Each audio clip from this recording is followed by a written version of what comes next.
My car refused to start this morning, but I fixed it in less than 2 minutes. Before you panic, you have to try this first. So you turn the key. Nothing. You press the start button. Still nothing. No sound. No crank. Just dead silence. Before you call a mechanic, there's one simple check that solves this problem for so many drivers.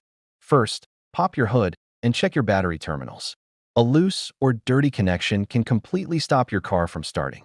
Look for the positive red and negative black terminals. If you can wiggle them by hand, that's your problem. All you need to do is tighten them up so they're firm. If they look dirty, just give them a quick wipe before tightening. Now, let's try starting it again. There we go. A loose battery connection was all it was.